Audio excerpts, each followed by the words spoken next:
África FC no ar, um podcast do Ponta de Lança.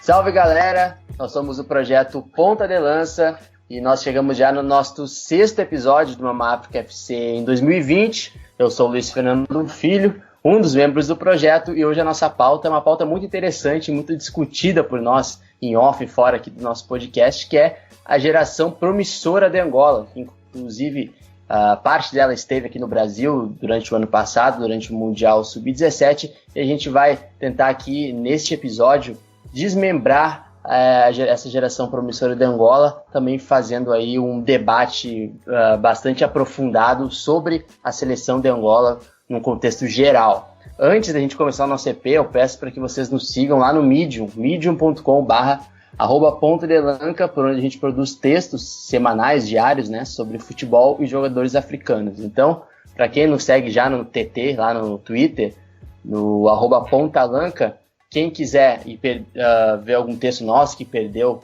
de alguma produção nossa no Twitter, pode chegar lá no nosso Medium e pode conferir todas as nossas threads sobre futebol e jogadores africanos, estão todos lá no Medium. Também nos sigam no Spotify, Castbox, Anchor e também no Deezer, além do Google Podcasts e demais agregadores, para nos ouvirem lá os nossos últimos EPs do Mama África FC.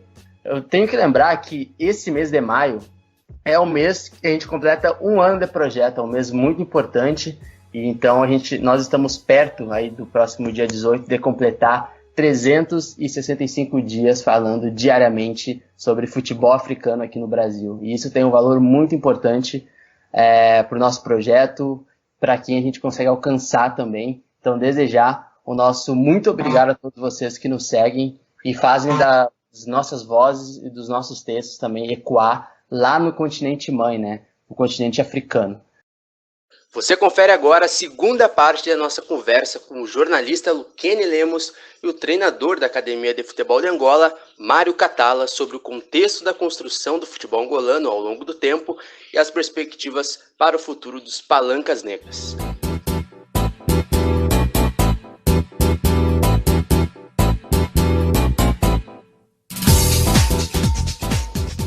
O Capita, se eu não me engano, ele também já ele também já treinou na AFA, né? E ele, há um tempo atrás, né, até na época do próprio Mundial Sub-17, teve uma certa, vamos dizer assim, um certo imbróglio, um certo problema, assim, e tem a questão da transferência dele, algo que não está muito bem esclarecido.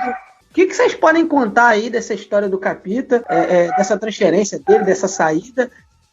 Como se deu, como é a relação do 1º de agosto nisso? O que vocês conseguem esclarecer para a gente desse caso aí do Capita, contar dele?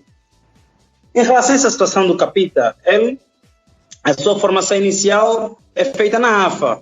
O Capita começa nas escolinhas da AFA, depois vai para o escalão de iniciados, juvenil, e depois há uma situação que ele passa para o 1º de agosto. No 1º de agosto ele faz menos de um ano. Pela qualidade, ele vai ascender para o escalão de séniores.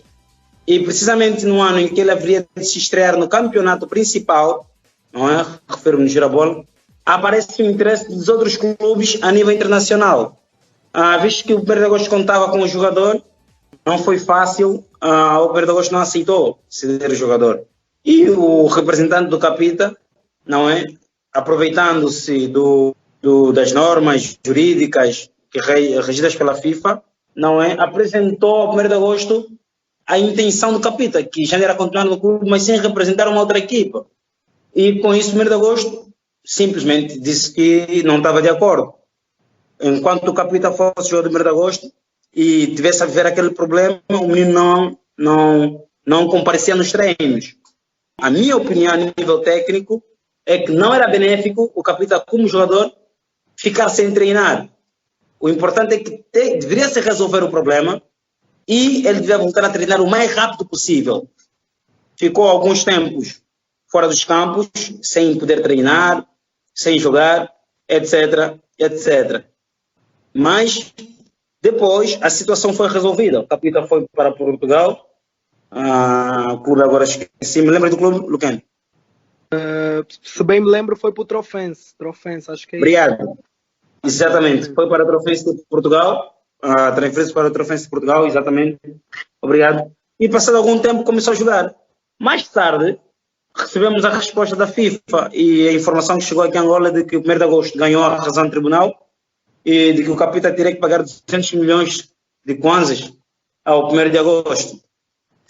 Dali para cá já não há tantas informações acerca desse caso e é uma situação que gerou algum imbróglio a nível do futebol nacional. Sim, de facto gerou, não é?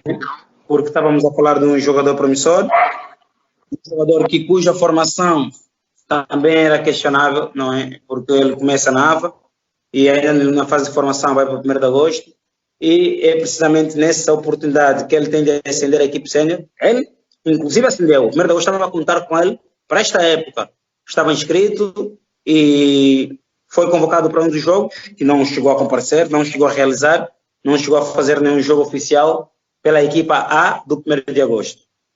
Porque apareceu essa proposta e acredito que o empresário sugeriu para que ele não representasse de forma oficial a equipa sénior do 1º de agosto, para não dificultar o processo de transferência. Pronto, penso que é tudo o que eu tenho a dizer acerca do caso Capita. Foi uma situação que gerou muita tinta sobre a folha. E o verdito final, na verdade, a informação que nós ouvimos é que o 1º de agosto ganhou a razão e que o Capita terá que indemnizar o clube. Este assunto do Capita foi tudo falta de comunicação entre as três partes, tanto o Capita como o seu representante e o 1º de agosto. E assim também posso puxar o Trofense. Foi tudo falta de comunicação, porque se houvesse comunicação entre os três, entre os 4 ou 3, né, digamos assim, o Capita fica com a gente, né?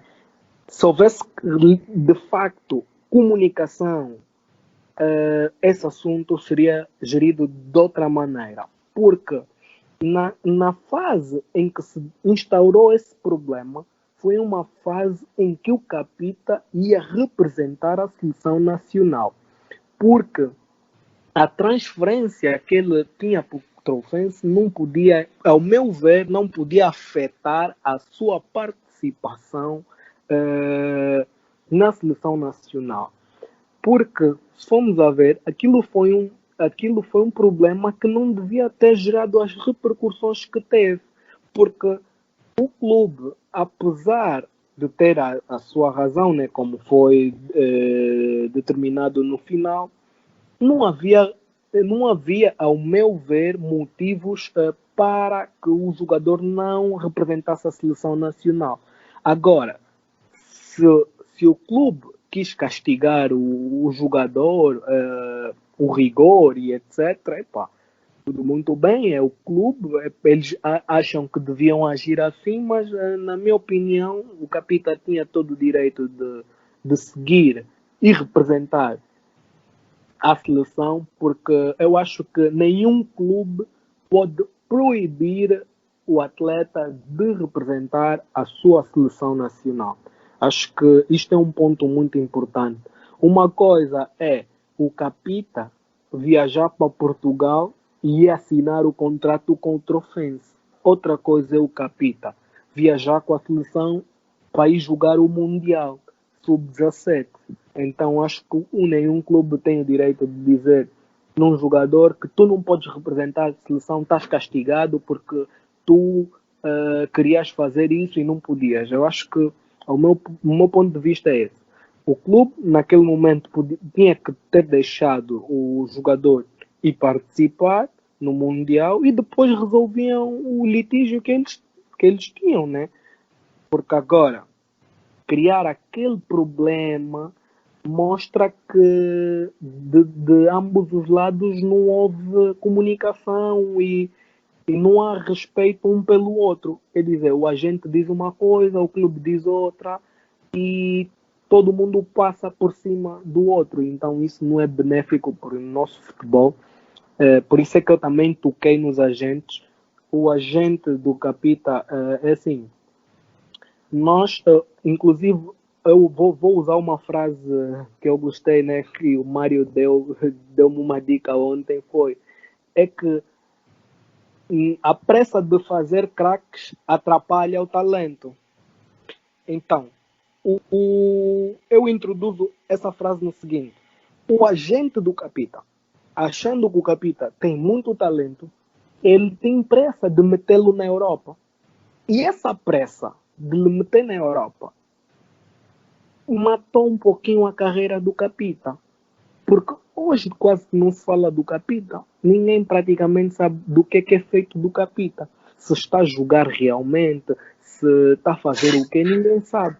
Porque foi isso. O agente não teve calma de tipo ter muitos clubes a sondarem o Capita. Então o agente achou que não, ele tem que sair. Não, isso é uma questão de conversar, negociar e entender o que é o melhor para o jogador. Quando um agente também mete o jogador virado contra o clube, também não é bom.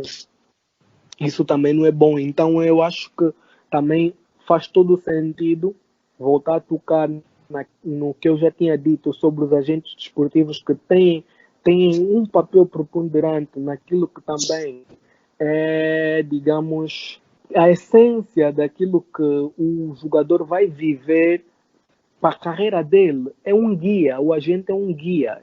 Então, os agentes têm que ter muita noção do que estão a fazer para não acontecer coisas como aconteceram com o Capita e problemas do gênero. Vocês deram aí uma contextualização bem legal do caso Capita, que obviamente chegou, né, aqui ao Brasil também. Quem conseguisse pesquisar um pouco mais sobre os adversários da seleção brasileira e visse, né, sobre a geração angolana, via sobre o Zito Luvumbo, mas aqui no Brasil também acabou repercutindo sobre essa questão, se o Capita ia chegar ao Brasil a tempo para jogar o Mundial. Acabou chegando, né, se não me engano, acabou jogando aí no Mundial, mas teve alguns dias aí que ele foi noticiado em alguns veículos brasileiros. E a minha pergunta, pessoal, é justamente agora tentando pensar em relação a perspectivas da seleção angolana.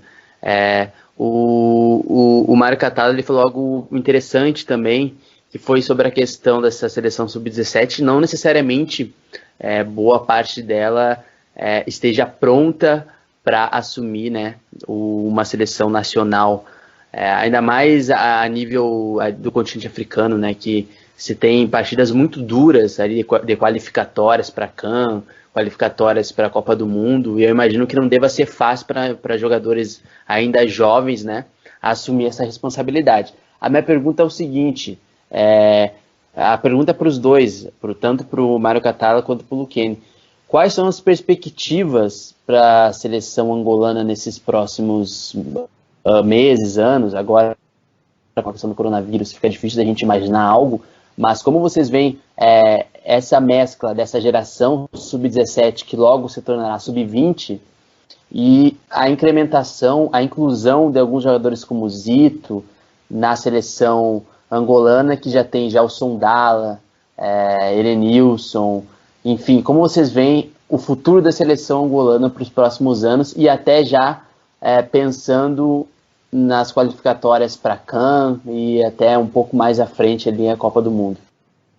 Quanto à questão da perspectiva da nossa seleção, tendo em conta essa nova geração que temos aqui no país, eu acho que pelo talento, o trabalho que tem se feito a nível da formação, temos potencial para ter grandes jogadores, mas atuarem nos melhores palcos do futebol. Mas, é assim, essa boa visão que eu tenho para o futuro, né? Porque eu acho que nós vamos ter um futuro de bons jogadores, essa minha visão do futuro fica um pouquinho abalada pelas incertezas que se vão verificando dentro dos órgãos reitores do futebol, sobretudo a Federação Angolana de Futebol, e não só, também as associações provinciais de futebol, porque eu acho que antes de termos bons talentos, bons jogadores, nós precisamos de ter uma boa organização que faça com que esse bom talento se permaneça. Porque não adianta nós termos Dito Luvumbo, Capita, Zine, o Abdul, Maestro e outros craques. Não adianta termos esses todos quando nós não temos uma estrutura capaz de fazer com que eles assumam o real papel que têm que assumir. Então, tudo se resume a isso. A minha perspectiva é que vamos ter bons jogadores, mas precisamos também de continuar a fazer um excelente trabalho a nível da organização da nossa estrutura federativa, porque o futuro depende das nossas ações. Então, se nós não tivermos uma boa estrutura, porque assim, quando Angola vai disputar uma qualificação para o CAN, Angola vai jogar, por exemplo, vai jogar na África do Sul, vai jogar na Tanzânia, vai jogar na Namíbia. Isso envolve custos, envolve que a federação tenha as condições suficientes para que os jogadores, quando forem para a África do Sul, tenham uma boa estadia, uma boa alimentação e essas coisas todas. Essas condições todas em volta do nosso desporto, olha, isso vai fazer com que essa nova geração tenha sucessos, porque temos muitos bons jogadores, mesmo a geração do Erinilson, a geração do Gelson Dalla, a geração do Ari Papel, são gerações de talento, temos muitos talentos e muitos jogam no gira-bola. Então, eu acho que antes nós não podemos só pensar no talento que os jogadores têm. Eles até têm muito talento. Podemos ver o Zito Luvumbo, por exemplo, a jogar num grande clube. Sim, mas é o Zito Luvumbo que joga num grande clube. Não é a seleção angolana que está a ter grandes resultados. Então, acho que aí há uma necessidade de clubes, federações e tudo mais. A minha opinião é a seguinte: as perspectivas, não é, para a seleção de Angola, de uma forma específica, e para o futebol angolano, na minha opinião, são baixas, principalmente a curto prazo. A curto prazo, refiro-me ao apuramento para o CAN de 2021, não é? Que será realizado pelos Camarões, e também ao Mundial de 2022, que vai ser realizado no Catar. Tenho baixas expectativas para essas duas provas que a seleção nacional vai estar submetida. Isso por quê? Para uma coisa, Marcos. Ontem estava eu no Facebook e enviaram-me um vídeo em que há um cidadão cuja nacionalidade eu desconheço, mas falava coisas interessantes sobre Angola. Interessantes e ao mesmo tempo tristes. Ele falava sobre a dívida, não é? A suposta dívida de 80 bilhões de dólares que Angola tem com a China. Não só Angola, como também os outros países de África. E, num espaço de 5 anos, se não resolvermos, isso pode subir para 125 bilhões de dólares. O que eu estou a querer dizer com isso? Estou a querer dizer que esta situação macroeconômica do país afeta todos os sectores e o futebol não está dissociado da sociedade. Repara que esse déficit financeiro, o Estado vai privilegiar outras áreas. O que vai acontecer é que num período de curto, médio prazo, o desporto em Angola vai estar numa fase desértica, vai atravessar o deserto. Vai ser uma travessia no deserto. É isso que vai acontecer com o desporto, de forma geral, e o futebol de forma específica em Angola. Porque nós não vamos ter dinheiro para dar qualidade ao nosso desporto. Mas isso também traz uma esperança. E eu já vou dizer qual. Vamos às perspectivas a curto prazo. O apuramento para o CAN de 2021, nós estamos num grupo em que temos a Gâmbia, o Gabão, a República Democrática do Congo e depois está a nossa seleção. Já foram realizados 2 jogos, nós, Angola, em 2 jogos para que perdemos os 2. Estamos precisamente no último lugar, ainda não pontuamos. Em primeiro lugar está a Gâmbia, em segundo o Gabão, os 2, cada 4 pontos. A Gâmbia está em primeiro porque tem 5 golos marcados.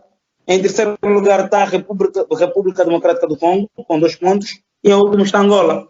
Ou seja, nós temos que ficar entre os 2 primeiros para nos classificarmos para o CAN. E, na minha mais humilde opinião, não vejo a Angola a se classificar para o CAN 2021. Eu gostaria que se classificasse, não é? E a integração desses jovens, o Zito, o Capita, o Zini, etc., que estiveram no Mundial Sub-17, não vai ser para já. Nessa última convocatória, antes dessa abordagem, eu falava que o Pedro Gonçalves, na última convocatória, não havia colocado nenhum Sub-17. Acredito que não foi possível colocar o Zito, porque esteve lesionado. E o Capita, porque esteve com aquelas situações, não é? Mas também não é fácil, ou não será fácil, para o Pedro Gonçalves colocar esses jogadores. Agora, para outra coisa, Marcos. A nível do ranking, não é? Desses 4, a nossa seleção, no ranking internacional, encontra-se no lugar 124.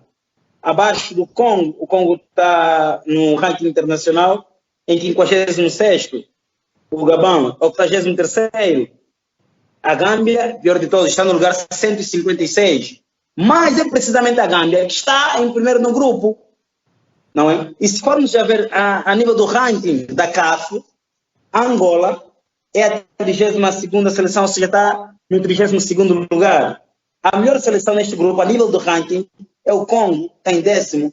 Depois temos o Gabão, em 7º. E a pior seleção, outra vez, a Gâmbia, 45º no grupo. Mas é a Gâmbia que está a liderar. E Angola está ali a disputar a linha vermelha com a seleção congolesa. Bem, para dizer o quê? A perspectiva a um curto espaço são baixas.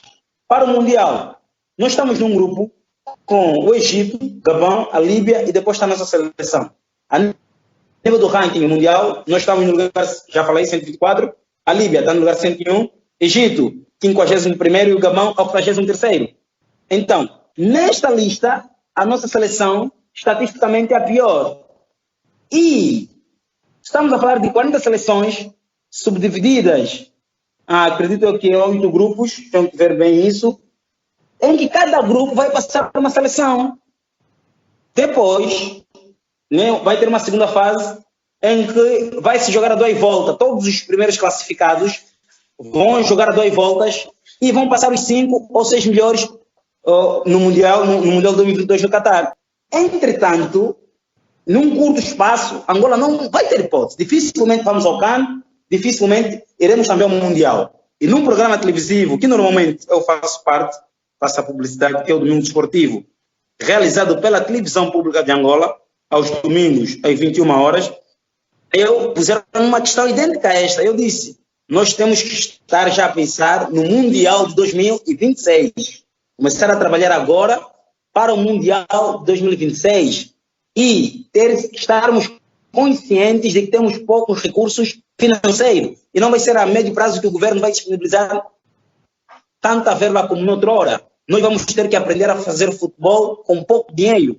Está-se a estudar a possibilidade de se implementar a Liga Profissional em Angola.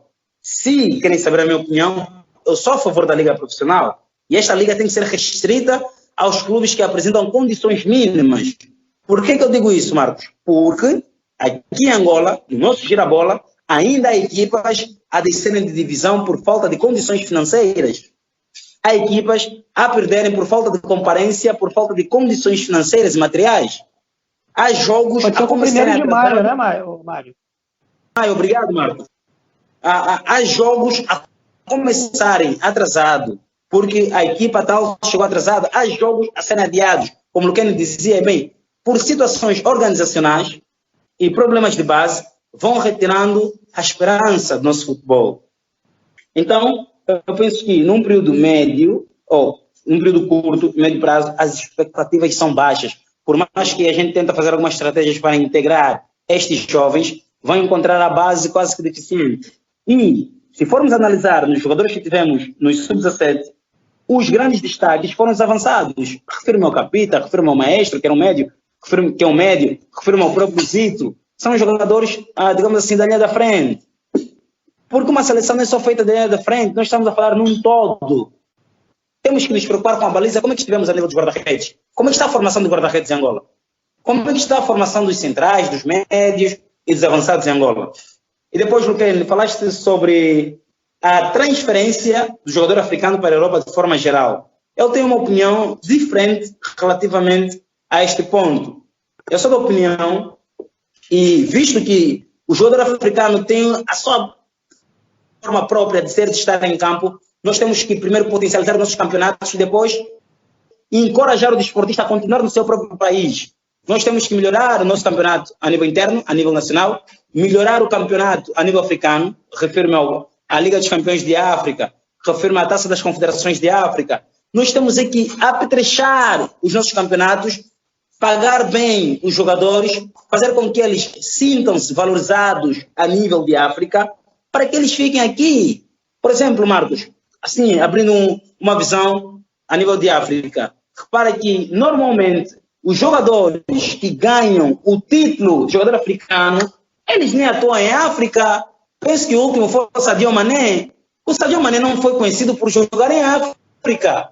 Ele é conhecido por jogar na Inglaterra. Uhum. O Mohamed Salah é conhecido por jogar na África, é conhecido por jogar na Inglaterra. E tantos outros jogadores africanos que ganharam esses prêmios não são conhecidos por jogar em África, mas sim por jogarem na Europa. Então, eu penso que esse prêmio não é real. Nós estamos a falar do melhor jogador. Dizem que é o melhor jogador africano, mas o que nos interessa não é o africano que desponta na Europa, é o africano a brilhar em África. É o angolano a brilhar em Angola. Isso é que, de facto, vamos ter que criar aqui dois prêmios. Os africanos de África e os africanos que estão na Europa. Para ver se vamos estimular aqui a competição e vamos dar uma outra visibilidade ao futebol africano. Então, nós temos que organizar sim uma liga aqui em Angola, nem que tivermos 5 equipas. Vamos fazer 10 voltas, vamos fazer 4 voltas, 5, 6 voltas, mas não teremos problemas de desistências no meio do campeonato, atrasos, falta de pagamento salarial dos jogadores, não teremos esses problemas de organização. A nível organizacional. Obrigado, Luquene. Pagamento aos árbitros, etc, etc. Não teremos esses problemas básicos. E a Liga vai criar condições para ter vida própria, para ser independente face às verbas que o governo disponibiliza para o desporto em Angola, porque o nosso desporto, de forma geral, é sustentado pelas verbas dadas pelo governo. Nós temos que criar uma independência e, muitas das vezes, os problemas do futebol não são causados pelo futebol. Nós aqui em Angola, e acredito que no Brasil vocês ainda temos o problema da falsificação de roupas, calçados, materiais. Repara que o 1º de agosto, o Petro e outros clubes quase que não lucram nada com a venda de bilhetes e a venda de material desportivo. Por quê? Porque há cidadãos de outras realidades que pegam uma t-shirt original dos outros clubes, fazem réplicas, cópias e vendem a baixo preço. Não posso fazer uma abordagem sobre perspectivas sem ter em conta tudo isso. Quando nós melhorarmos a nossa base, como quer dizer muito bem, a nível organizacional, quando melhorarmos, ali o meu horizonte de esperança também vai se expandir. Vai se expandir, podem acreditar. E eu não sou apologista de que o jogador tem que sair do Brasil para ir para a Europa, tem que sair de África, tem que sair de Angola. Não! Eu sou apologista de que Angola tem que evoluir, África tem que evoluir, Brasil tem que evoluir. E faça essa evolução, não é? E a competitividade, ali sim, pela competitividade que há a nível local, é que os jogadores vão procurar outras realidades. E não porque falta de condições vai me levar a procurar outras realidades. porque eu acho que têm capacidade para ganhar mais e não são valorizados, porque têm capacidade para jogar no terreno. E por que eu digo tudo isso? Porque depois, quando eu saio do meu país para jogar na Europa por falta de condições a nível local, isso vai criar um conflito a nível psicológico. Os jogadores chegam na Europa, vão viver uma realidade que não tem nada a ver com o seu país, nada a ver com o seu futebol, e quando chegam aqui, já não se identificam com a causa, já não há amor pela camisola, jogam porque têm que ganhar internacionalizações e para poderem ter oportunidades nos outros clubes, lá mesmo na Europa, porque isso também é uma das condições. Vamos lá ver. Então, esse indivíduo chega aqui, quer ganhar isso, quer chegar ali, vamos lá ver a nível do seu país se ele é valorizado ou não. Vamos ver o número de internacionalizações, número de golos, tempo de jogo, etc, etc. Então, eu penso que nós temos que valorizar o nosso campeonato, temos que evoluir as nossas ligas continentais, não é? E depois, isso vai nos abrir o horizonte para termos grandes expectativas sobre a nossa seleção. Porque o que faz a seleção são os clubes. Vai nos abrir grandes expectativas acerca disso. Penso que é um assunto muito delicado. Eu tenho a minha opinião própria. Eu não sou a favor da internacionalização do jogador, venda de jogadores, não sou. Eu gosto de ver o jogador a sentir-se confortável. Eu gosto de ver, por exemplo, o jogador do Borussia Dortmund, Marco Reus. O Bayern de Munique ofereceu milhões e milhões, mas ele nunca abandonou o Borussia. Porque ele não está à procura de dinheiro, está à procura de bem-estar. E ele sente-se bem no Dortmund. Sente-se bem lá e joga. Ele nunca saiu, acredito que já não vai sair, vai acabar a sua carreira lá. Como outros jogadores que nunca mudaram de clube, o Lionel Messi, sente-se bem no Barcelona. Por exemplo, só para terminar no raciocínio, o Messi já levou o título de melhor jogador do mundo. Eu posso estar errado, Marcos, e por favor ajuda-me. Alguma vez ouviram que o Messi levou o título de melhor jogador latino-americano? Não. Obrigado. Não. Por quê? Não. Porque na verdade, o Messi é um jogador feito na Europa. O Messi é um jogador feito na Europa. Ele nem jogou por aqui. É verdade. Deixa aqui uma que é. Os meus pais são de Malange e eu nasci aqui em Luanda. E eles dizem assim, tu és de Malange. Eu digo, não, eu não sou de Malange, eu sou de Luanda, eu não conheço Malange. De Malange são os meus pais, eu não tenho nada contra Malange, mas eu não conheço, eu nasci em Luanda e sou de Luanda. Porque eu cresci, desenvolvi, tenho os hábitos e costumes do luandense. Perfeito. Então, assim, a gente... É uma verdadeira aula que vocês estão dando aqui pra gente. Não só para nós dois aqui, eu e o Luiz, mas também pro nosso ouvinte brasileiro em geral, né, que vai estar ouvindo esse conteúdo aí agora e com certeza aprendendo muito. Eu queria só antes de eu ir para o próximo ponto aqui, só contextualizar para o nosso ouvinte, né, o seguinte, Malange, você falou de Malange aí, é uma cidade em Angola, e ela, porque ele fala de Luanda, né? Luanda é a capital de Angola. Malange não é na capital, por exemplo. Malange é a capital da província de Malange, o que seria equivalente aos nossos estados aqui, né? Eles chamam de províncias lá em Angola. Aí só deixar esse esclarecimento, vamos dizer assim. E o último ponto que eu queria abordar aí, tanto com você, Mário, e o Luquene, inclusive já agradecendo vocês aí por todo esse conteúdo que vocês estão passando para a gente, é o seguinte, nós bem sabemos que Angola passou por um período de guerra civil muito extenso, né? Angola fica independente em 1975, e aí a gente está fazendo essa contextualização aqui, mas Angola ela fica independente em 1975 e entra numa guerra civil. E aí uma guerra civil que tem aí, digamos, 3 períodos aí, né, vamos dizer assim, a gente pode separar em 3 períodos, que é o primeiro período de 1975 até 1991, depois entre 1992 e 1994 também, e depois um período ali, um finalzinho, vamos dizer assim, 1998 a 2002. 2002 realmente Angola ficou em paz. E aí, independente do lado que venceu a guerra civil, enfim, a guerra civil ela traz impactos muito ruins para a população em geral. né, para a sociedade de qualquer país, né, e com Angola não foi diferente. E a gente vê alguns desses reflexos na sociedade.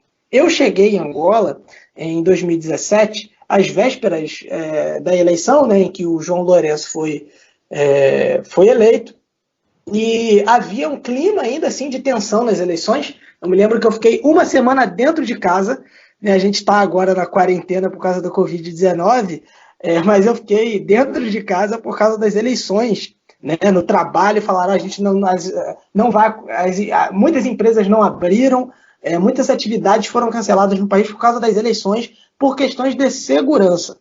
Então, assim, para vocês entenderem como Angola ainda está se reconstruindo, né, nesse processo aí, depois da Guerra Civil. Tá, mas vamos indo para a pergunta. Eu queria saber como vocês veem que a Guerra Civil angolana, tudo isso que Angola passou, e vocês que nasceram no meio disso tudo, né, podemos dizer assim, como vocês veem que isso atrapalhou Angola desportivamente? Por exemplo, Angola disputou a primeira eliminatórias, né, qualificatórias para uma Copa do Mundo, para a Copa de 86, se não me engano, se classificou pela primeira vez para uma Copa de 2006, e desde então não voltou. Né? Então, assim, como vocês veem, vocês acham que Angola poderia ter participado de mais cães, de mais Copas do Mundo, se não tivesse passado por esse processo? E se vocês acham que esse processo de fato atrapalhou e como atrapalhou? Marcos, como estavas a dizer, né, fizeste uma análise do período em que Angola tornou-se independente, depois a fase da Guerra Civil e lá agora a fase em que estamos a viver agora.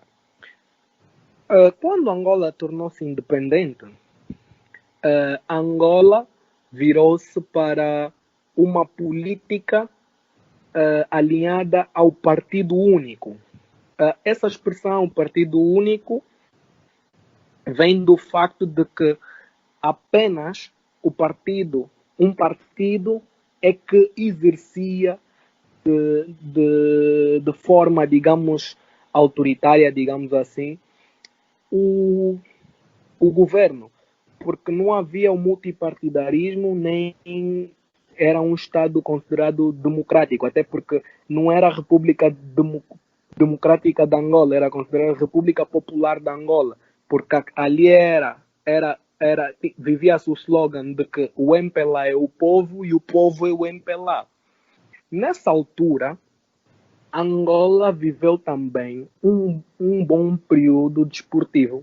Digo isso por quê? Porque quando Angola implementa o socialismo, o Partido Único, o presidente Neto, na altura, aliou o desporto às instituições empresariais, né, às empresas e também às escolas, porque quando Angola se tornou independente, a estrutura desportiva estava toda rompida, então houve a necessidade de reestruturação, e aí começou a existir as primeiras leis desportivas em Angola. Depois começou a existir a organização das federações em Angola, criou-se o Comitê Olímpico e essas coisas. Então, Angola vai vivendo um período de reestruturação. Na altura, toda a empresa, toda a fábrica também tinha um clube. E esses é que foram fazendo o evoluir do nosso desporto. Acontece que, com a viragem,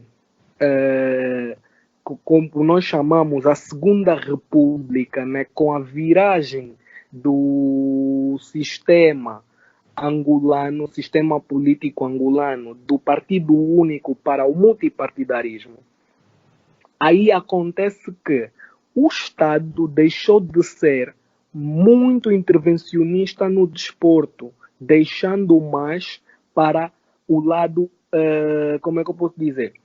O Estado deixou de intervir mais no desporto e deu mais oportunidade às pessoas individuais de investirem no desporto. O que acontece é que nós podemos ver que nos anos 90, isso eu nasci em 95, só para terem noção, nos anos 90, e justamente no ano em que eu nasci, Angola se qualifica para o primeiro CAN. estava a viver um período meio conturbado. Um período meio conturbado. Só para dizermos que ainda que tivéssemos em guerra, tivéssemos problemas, praticava-se o desporto com alegria e via-se que vontade de fazer pelo desporto. Então, daí, dos anos 90, fomos a ver uma outra análise, é que nessa geração dos anos 90 apareceu a nossa, digamos, a geração de ouro com os Mantorras e Aquás nos anos 2000, quando tiveram um bom percurso com a seleção sub-19 e lá Oliveira Gonçalves também teve a sua mão. Então, o que acontece? Depois daí, né, essa geração foi bem acompanhada.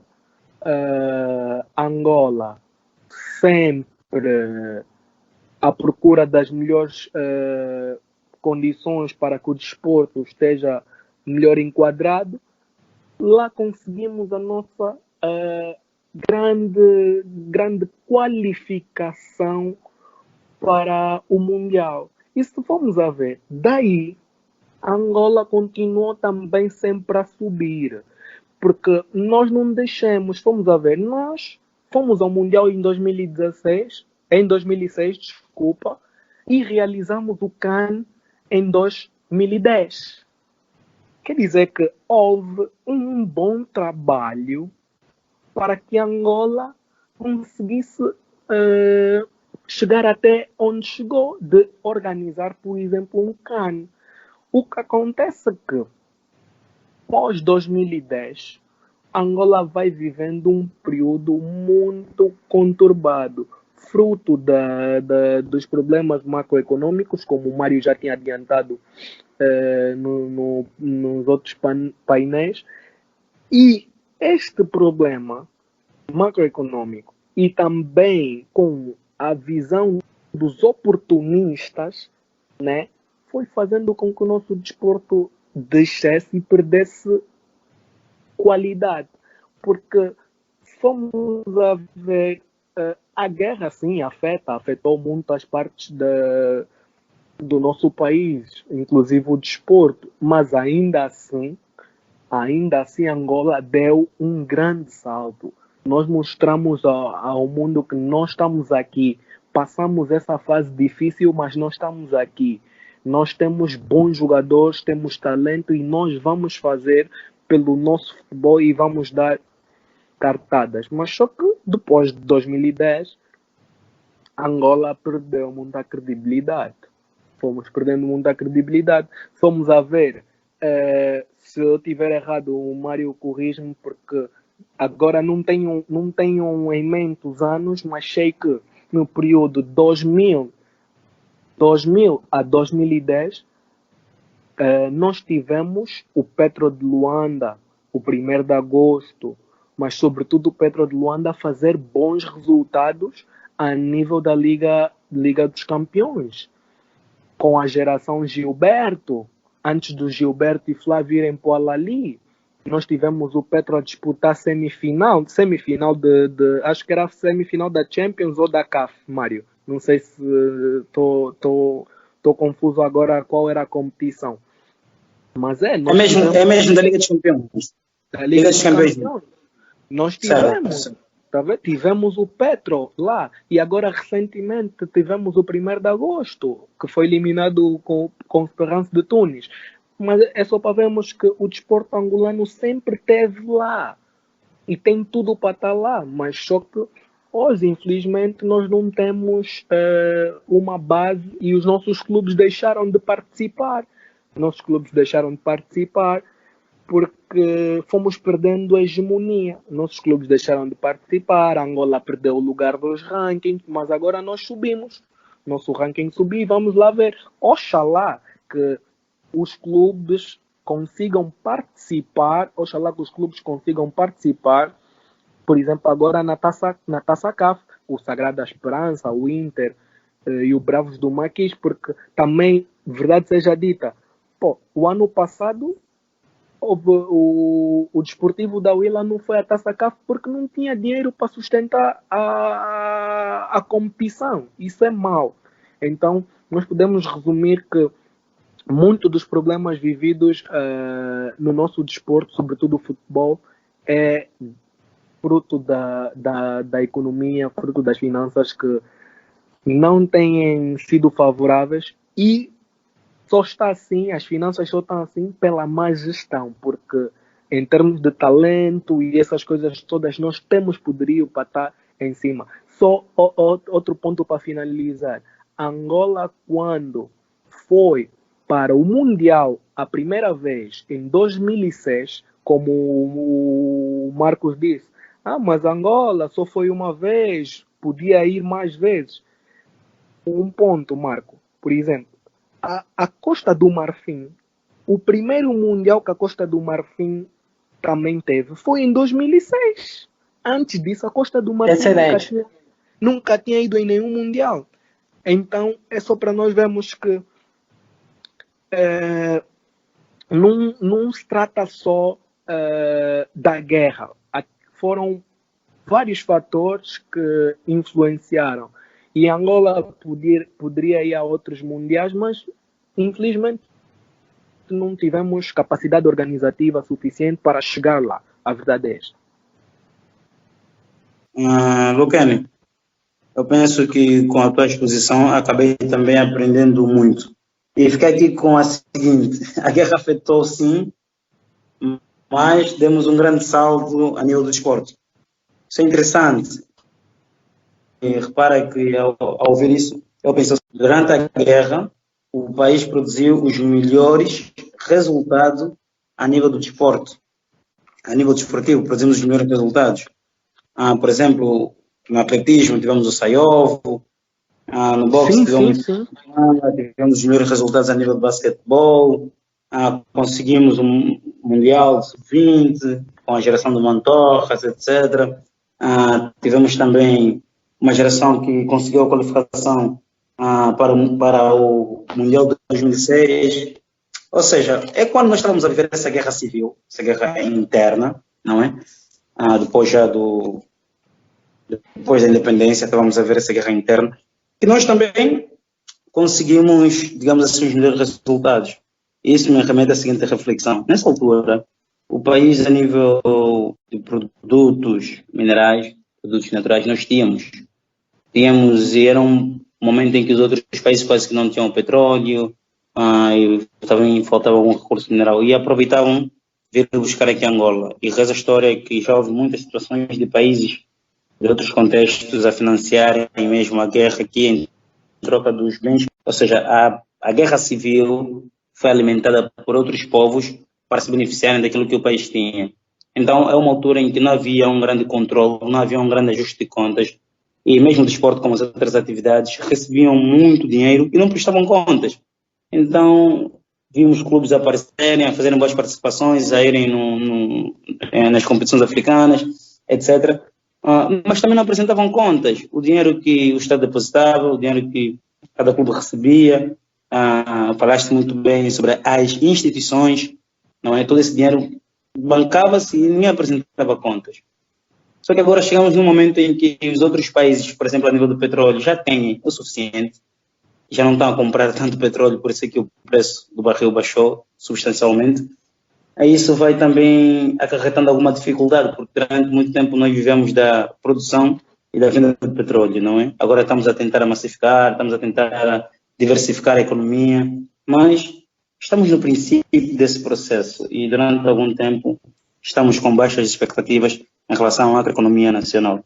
Mas esse é um assunto que prejudica, é um assunto que está relacionado com o futebol, mas eu não sou um expertise nessa matéria para falar sobre isso. O Lucane já falou muito sobre isso, esteve muito bem, não é? Mas como analista de futebol, não estou a dizer que o futebol está dissociado da política, do verbo, não. Está tudo numa só caixa, está tudo interligado.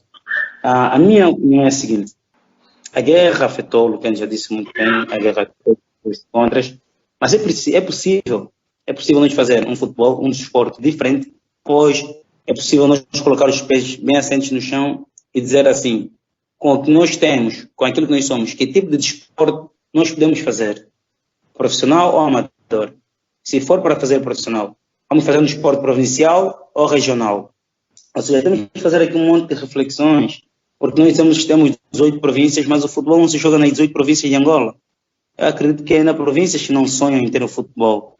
Ok, se eu estiver errado, diga-me, já ouviste porventura algum clube no Cunene? Que existe algum clube no Cunene? A pensar em participar no Girabola? Ou seja, temos 18 províncias. Tem razão. Obrigado. Temos 18 províncias, mas o futebol não se joga em toda a extensão territorial. Então temos que rever nosso desporto, temos que rever nosso futebol, nos adaptar com o que nós temos, poder fazer o melhor, não é? E de uma vez por todas, está em causa a formação do cidadão nacional. Quando a formação do cidadão nacional for, do cidadão nacional, a nível local, for qualitativa, ali sim, acredito que nós vamos ter bons resultados também a nível de futebol. De uma vez por todas, é importante percebermos que nós temos que apostar no potencial humano. Outra hora apostava-se no potencial natural, petróleo, etc. Não, agora está na hora de apostar nas pessoas. E são as pessoas que vão mudar isso. São as pessoas que vão mudar o país. E apostar nas pessoas passa por termos uma formação local de qualidade, saneamento básico próprio e, de facto, a nível dos seres humanos, não é? A saúde acima da média, tudo isso. Quando essas coisas melhorarem, o futebol também vai se beneficiar disso. Por quê? Porque o futebol é subproduto do desenvolvimento social. Se um país, por exemplo, nesse momento, grande exemplo que nós estamos a viver a nível mundial, a Covid-19, nenhum país, entre aspas, está a praticar futebol. Por quê? Porque em primeiro lugar está a vida. O governo tem que priorizar a vida, temos que comprar máscaras, temos que comprar os ventiladores, etc, etc. O que implica dizer que em situação de vida ou de morte, o futebol vem em terceiro lugar, em quarto lugar. O futebol beneficia-se do desenvolvimento humano, são os seres humanos que praticam futebol. Então, nós, a minha geração, digo a minha, do Luquene, de facto ainda fomos ligeiramente afetados pela guerra, mas temos que esquecer o mais rápido possível essa situação da guerra e começar a olhar para frente. O que podemos fazer com pouco dinheiro para melhorar, porque nosso país já teve muito dinheiro, agora nem tanto, porque desvalorizou-se o Kwanza, houve quebra do preço do barril de petróleo, estamos numa fase em que começamos a aprender a diversificar a economia. Então, digamos que Angola está a renascer, não é? Vamos ter que aprender, vamos ter que estudar bastante e vamos ver que está daqui a 20, 30 anos voltaremos a ter uma conversa idêntica e diferente. O que a Angola fez para ganhar esse Mundial, para ganhar o CAN, para ganhar a Liga dos Clubes Angolanos, para ganhar a Liga dos Campeões, etc, etc. Espero que daqui a alguns anos o painel seja já com esses tópicos. Olha, pessoal, eu posso dizer para vocês que foi uma aula esse episódio. Debater essa questão da geração angolana, com a questão, como vocês bem disseram mesmo, que acaba refletindo na sociedade e que é assim como aqui no Brasil, mas acredito que na Angola muito mais essa questão entre futebol, política, em algum momento ela acaba se chocando e tem conflitos aí, como aqui a gente tem, mas cada um com suas peculiaridades, né? Então vou me despedindo de vocês, não queria, mas terei que me despedir. Primeiro eu vou começar me despedindo com o Marcos. Marcos, acho que foi uma aula pra gente, né? Ainda mais pra ti, que é o cara que produz aqui no Ponta de Lança sobre o futebol angolano, quem nos atualiza sobre tudo que envolve Angola. E eu acho que a gente cumpriu nossa missão, né? Sim, cara, eu tô feliz de a gente ter feito esse episódio e de a gente ter convidado as pessoas certas para fazer.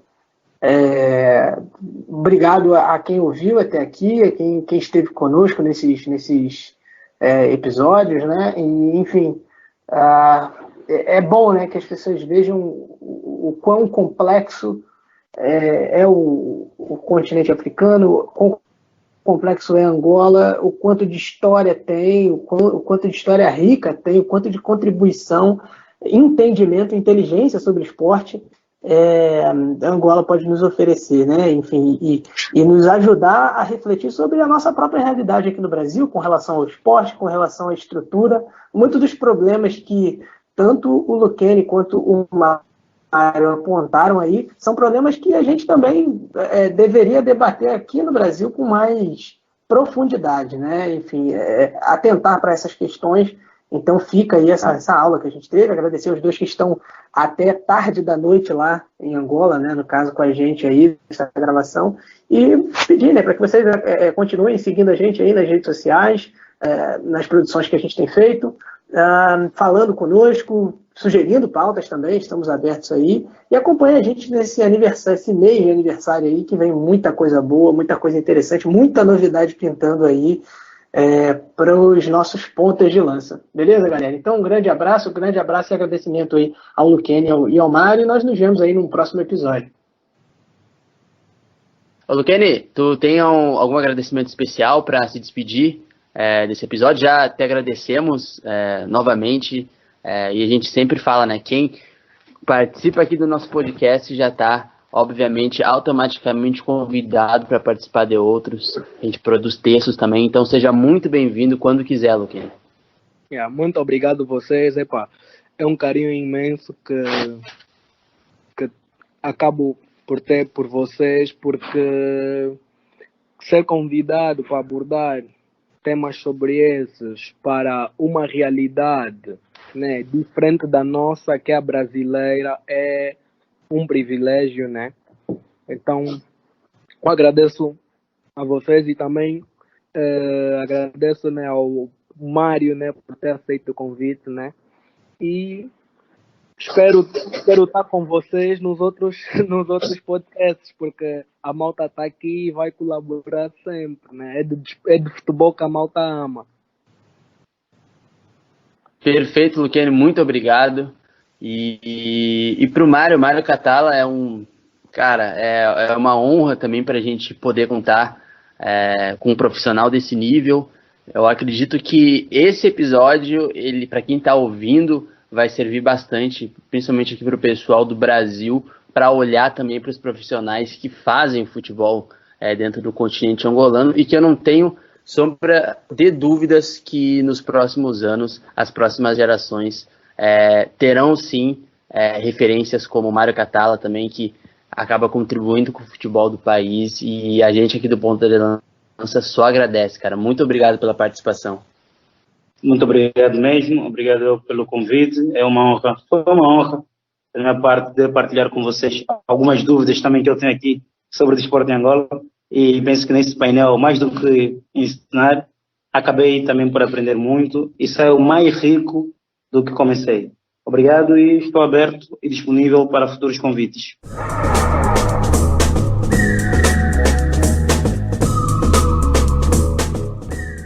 Você conferiu a segunda parte da nossa conversa com Luquene Lemos e Mário Catala sobre a construção do futebol angolano ao longo do tempo e a projeção dos Palancas Negras para o futuro. Então, assine aí nas nossas principais plataformas de podcasts e não perca o Mama África FC. E lembre-se, Ponta de Lança, paixão por ousar. Você ouviu Mama África FC, um podcast do Ponta de Lança.